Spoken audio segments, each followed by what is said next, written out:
Hech qanday xatolik o'tkazmaydigan qiz. Juma kuni sahar boshqa kunlarga o'xshashla boshlandi. Yusra dal vaqtida uyqusidan uyg'ondi. Sirtqa chiqqanda mastonlari eshik tugida uni saqlayotgan edi. Yusra ularga "Assalomu alaykum, rahmat" deyishni hech unutib qolmadi. "Karvotingizni tuzildingizmi?" deb so'radi ular. "Albatta tuzladim" dedi xatolik o'tkazmaydigan qiz. "Matematik topshiriqingizni ishladingizmi?" deb so'radi ular yana. "Ishladim, qandaqmi unutib qolay?" Kechda maktabda o'tkaziladigan talant musobaqasi to'g'risida so'ragan edi. "Tayyorlanib bo'ldim" dedi kulimsirginicha. Aslida mahalladagi ko'pincha kishilar Yusraning ismini bilmaydi. Uni faqat hech qanday xatolik o'tkazmaydigan qiz deb chaqiradi. Amaliyotda bu rost edi, chunki Yusra hech qanday xatolik o'tkazmaydi. Ammo uning ukisi Ali undaq emas edi. Bakcha xatolik o'tkazadi. Sham bo'yoqlarni tishlab yeb boqatdi, qutuliq burchoqlar bilan rasm suzib boqatdi.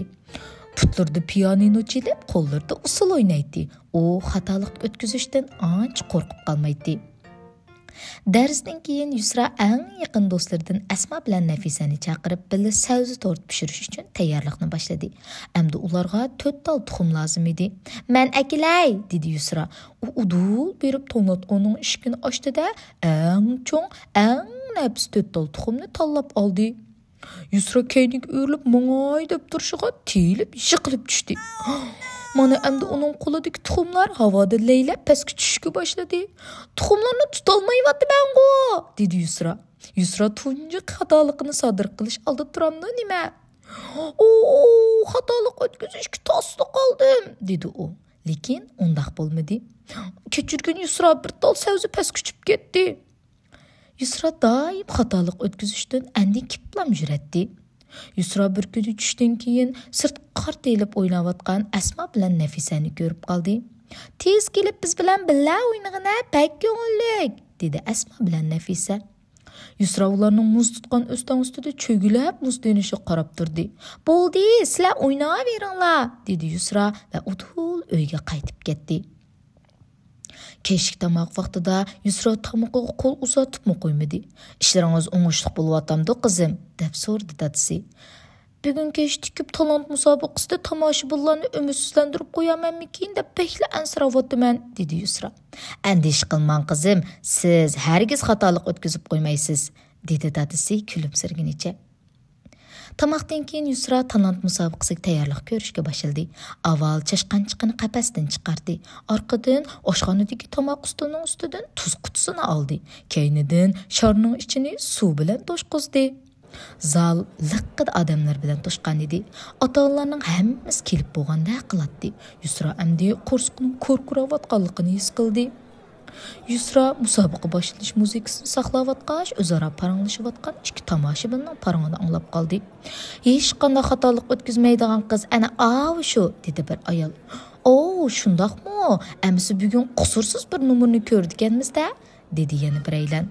Musobaqa boshlanganda Yusra chashqanchoqni havoga otdi. Orqadan tuz qutisini otdi. Undan keyin suv qochilangan sharni. Tomoshabinlar xushal kayfiyatda chavak chaldi. Yusramo andishlari yo'qab, ko'ngli xotirjam bo'lishga boshladi. Lekin tuyuqsiz tuz qutida bir g'alitilik yuz berdi.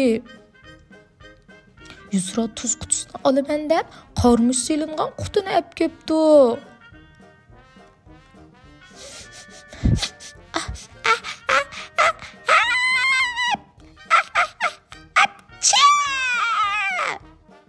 Tushkurik chashqanchoqni shunchalik hayron qoldirdiki, u putlar bilan sharni chingini qamollashga boshladi va bum! Chashqanchoq sharni itibatdi. Qarmush tomchilari bilan suv tomchilari tangli Yusraning yuziga tushishga boshladi. Yusra xato ishdan birini qilib soldi, lekin hozirga qadar hech kim uning xato ishini ko'rib boqmagan edi. Uning ustiga bugünkisi behli cho'ng bir xatolik edi. Muzika to'xtadi. Yusramo joyida turib qoldi. Endi qanday qilg'uliq? Yig'lash kerakmi yo sahnadan qechib ketsa bo'lamdigandi? Tomoshabinlar hayronlikdan qaytib qolgan edi. Yusra beshig'i dastlab turgan chashqanchoqqa qaradi. Chashqanchoqmi Yusraga qaradi. Chashqanchoqning tuklari ho'l bo'lib bir-biriga chaplashib ketgan edi. Yusra dastlab kulimsirdi. Orqadan pixildab kuldi. Eng ahırda bolsa qaqaqlab gülüşke başladı. Tomoshabinlar avval bir-biriga qarashdi, orqadan Yusraga qaradi. Ularmi kulimsirashga boshladi. Orqadan pixildab kuldi. Oxirda bo'lsa qaqaqlab kulishga boshladi. Bu kecha Yusra behli uzun uxladi. U azaldan bunchalik rahat uxlab baxmagan edi. Saharda eshik oldida to'plashib olgan mastallarni ko'rmadi, muxbirlarmi ko'rinmaydi. Yusra kiyinishga boshladi. Hiç sebepsizla bir putuğu güllük, yani bir putuğu bulsa sıdan bir paypıqını kiydi. Yusra bilan Ali naştılıq bulkisi tayarladı. Bu qitim sarmay bilan meyve qiyamini bulkuning ichiga emas, balki sirtig'i surkidi. Buni ich teshig'i chiqib qolgan bulka deb atab huzur bilan yeyishdi. Arqadan Yusra uks Ali bilan o'ynashga boshladi.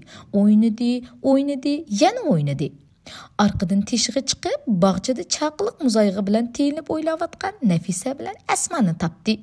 Ular bilan birga o'ynab, beh to'lishi qilib ketdi. Endi hech kim uni hech qanday xatolik o'tkazmaydigan qiz demaydi.